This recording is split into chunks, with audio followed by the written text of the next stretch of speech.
and welcome to part 2 of this review of the Curtis Hawk 81A2 by Great Wall Hobby.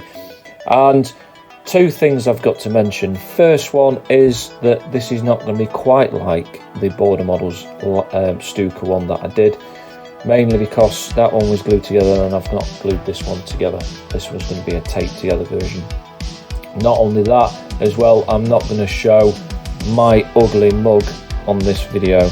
It's just going to be about the kit, to be honest with you. So I bet you're all thinking, yay, don't want to look at that spaz.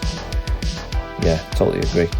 But anyway, let's just cut to the chase and get straight down to the kit. So like I said, I was going to do this a bit later, but I'm going to be building this one, so the actual parts will be glued together probably next year, I think. And I don't want to get told off by Lenny at RTV Models because we're doing this together. But either way, let's have a look inside on what we're going to look at. So, like I said, not glued anything together, so not really concentrated on the cockpit, but I have put the bulkheads in, which I'm going to show you now. Now, these go together really quite well, and I must admit I've tried this first before on camera, so I know how it goes. So, rear bulkhead goes in, literally just a perfect fit.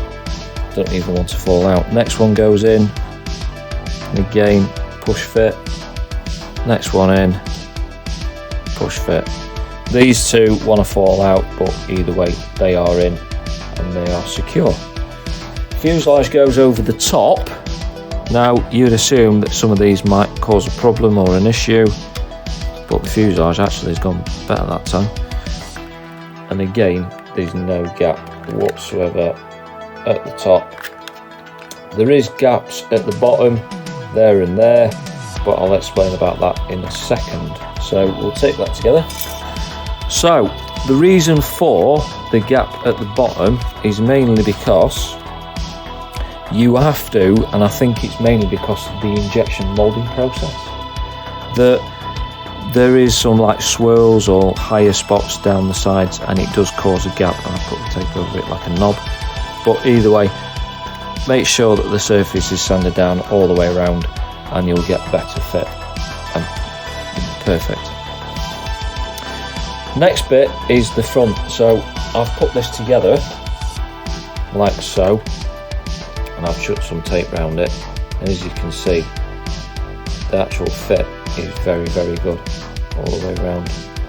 I'll put a piece of tape on there, and as you can see, perfect fit. So that does actually go over the top like so, and as you can see, when it's on, that gap is going to be non-existent, so I'm going to tape that up.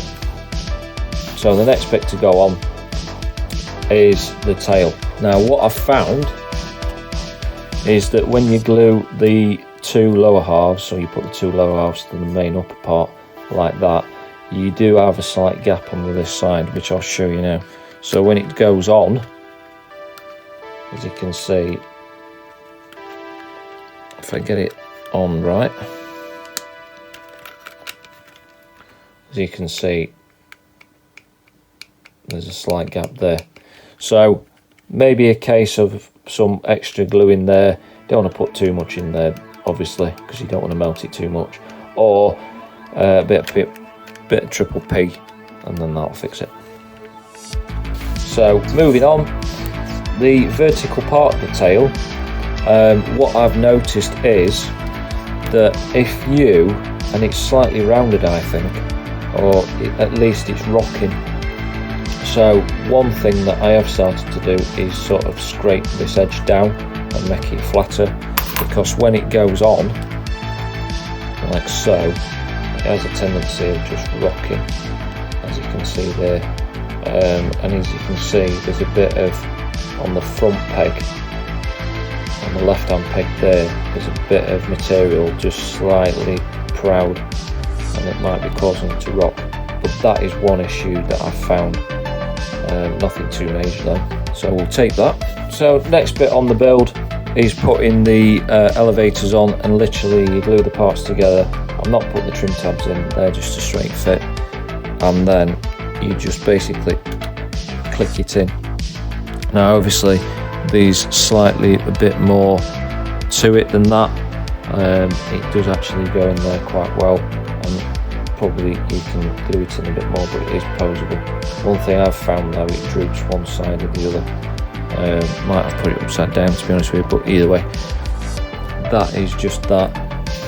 So moving on then, for the tail, you've got the rudder section going together. So you've got the two halves to the rudder, and you've got the trim tab, which is here, which I've put together. As you can see, trim tab can be posable as well. And then you've got that peg. Forget about cutting that peg off. Just forget about that. Don't cut it off, because it literally slots on like so. Pushes down, and it is secure enough without glue, and it is posable, as you can see, like so. So that is the rudder section. So next bit is the wing section and the wheel bay going in. Now the wheel bay also gives you the diedral as well, gives you a strong form to set the wings as it should be, and then the wings are so, and then the actual box section for the main landing gear literally fits in like so, and it's a solid fit. The gap, well, is non-existent. There's no gap there whatsoever, running around on there. And then the top half, what I have noticed on my kit anyway, if I push that in, is I've got a slight bit of wing warpage on the lower half, but when you push it on, and it's nice, satisfying to have a snap fit. And there we have it. That is the wing joint together. On this side, the joint's near enough perfect, and on this side it's even better. So that is it, and it's just a case of run your glue, sand down what you need to sand down, and go from there. So that is that. Not a lot to talk about on that one. So next thing to talk about is photo etched. Now, it's not particularly a fit issue that I've seen, because I haven't glued it on, but one thing I have found is that don't glue any photo etched on until you've virtually completed the build, because the chances are you're going to knock it off. So I'd wait until you get to somewhere about there. I wouldn't even glue the landing gear on at this point. Landing gear wouldn't be on, then put the photo etched on, paint the airframe, put the landing gear on, and go to that point. Again, because you are going to knock something off. So that is one. The other thing is that you do get two sets of flaps. So you get the raised and lowered. So there might be a case, depending on whether the photo etch flap system on the lower half of the wing itself causes a problem of getting it on, you might have interchangeable flap systems on the kit. Again, it might not be a solid fit, I don't know yet, but either way, that is one option that you might have. To step 21. Now, as you can see, you're putting these side spats in between the fuselage and the wing section. Now, putting these on is very, very straightforward. Literally 2 tabs on each, goes together, straightforward. Next to no gap whatsoever on the side fuselage section, but what I have found is when you put them in, there's a gap on the lower half, as you can see there, one slightly worse than the other. Bit of triple peen there, or a bit of extra glue in there. Don't put too much in because you might melt it, but that should get rid of it. But anyway, so I'll tape them up. Now the next issue is putting the fuselage to the wing section. Now it's just as simple as lining up the 4 tabs, put them into the various holes, and pushing down. Now, one thing I've found is this side is pretty good. Yeah, I've got a slight bit of a gap at the back, but this front section on here wants to seem to pull away. Now, you normally would have the bulkhead in there, so what you want to try and do is put your finger in there and then close the gap by pressing over it, as you can see there, and pulling it in, but you can't do that. So one way you could get around it is by cutting these tabs off front and back, putting these onto the wing first and then putting the fuselage down. You can't do that if the tabs are there, because it will just interfere. That is one possible way of doing it, or you can just do it the way the instructions and then try and get a way of pulling everything all together and pulling it in. So that is just one thing that I have come across. Moving on, step 22, you've got this lower spine section going on, and it just covers all this here, and basically it plugs into these 4 holes here and here. And I'm not going to push it down again because it took me ages to get back off. It is a solid fit, and it actually plugs into them 2 holes as well. And literally when you push it down, there's no gap, so that is really, really good. So moving on from there, you've got the main landing gear. So these are actually, you can probably do it interchangeably. I've tried it off camera and I broke the pegs, so it might not be a full case that they're interchangeable. But you've got the lowered landing gear and you've got the raised. So spin it over and you can see, so you've got 2 complete parts there. And when they actually go on, so these are the parts that go on, as you can see, I've broken 2 of the 4 pegs putting these on, or trying to get them off, shall I say.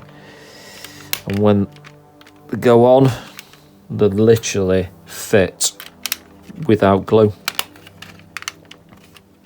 Literally without glue. There you go. Not an issue there whatsoever.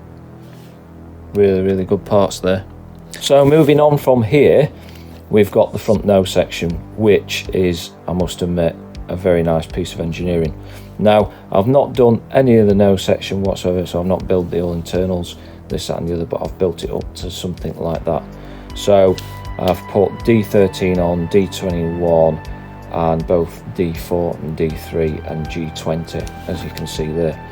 Now, one thing to note is, and I must admit, you've got a lip that runs all the way around that locates this top part, which is D13. Now, on some kits, what sometimes you found was that this lip was either too low or too high, and you just went, oh, that. You've got to now sand the top of that, or what have you, or just somehow get it to fit. But on this case, it's just a case of pushing it down like so, and I'm just going to tape it up just for ease, and there you have it. You've got no gap whatsoever leading all the way around this, so it's just a case of running some glue in there and then gluing it all together, and as you can see, it's square. The only area that I've found a bit of trouble is the front of here, so you've got a bit of a gap there and a bit of a gap there, so this front ring section might be your front ring. Oh dear. But either way, you've got to sand that down probably to push that down, or I might have got that upside down, which is the case. But either way, so it might be the case of just putting it the right way around and it might fit. So that is the front section done, and then it's just a case of gluing it on. I've not put the engine together whatsoever, but I'm guessing this will all go together very well. Next section is putting the front end on, and this is, I must admit, another fantastic fit, because as you can see, there's a lot going on here. You've got all these different profiles, and when it does actually fit in, it fits in beautifully, as you can see. Now, this is me taping it together. It would be better when it's glued together, but there we have it. That is the fit on the front end. Can't go wrong with that whatsoever. So we'll tape that. So last but not least, we've got the canopy main sections going together. I'm not going to dwell on this too much, but we've got a rail system that runs on both sides, and you've got the main rear section that basically slides onto there, and it's done. It clears the fuselage at the back, and there's no gap there, and when the front part of the canopy is on, there's no gap around both halves. So when it's slid open, you put the main front bit on. I would have liked it where it would have been part of the fuselage, where it's just a square along there, but either way, it does actually fit, and I know there's a lot of profiling going on there, but as you can see, there's no gap running around on that whatsoever all the way around. So I must admit, kudos to Great Wall Hobby for the canopies. They are awesome. So anyway, that is the putting together this kit to some extent. So let's have our final thoughts. That's it, ladies and gents. That is the build-ish review of the Curtis Hawk 8182 by Great Wall Hobby. Now, if you cast your mind back to the previous video, I am going to be eating my own words here right now. Now, on that video, I mentioned that the recommended retail price was $140. Now, a nice viewer has got in touch and has mentioned that I got it wrong and it was 130 quid. So thank you for that. So I do apologise, but we do know that the price is going to go up to about 150, 155-ish, something like that. So either way, that is that. Now, the question still stands, would you actually pay the full RRP or whatever price it is at the time for this kit? Is it worth it? Now, this might be a bit of a bold statement, but I would, and again I'm eating my own words here, because I think this is Tamiya quality.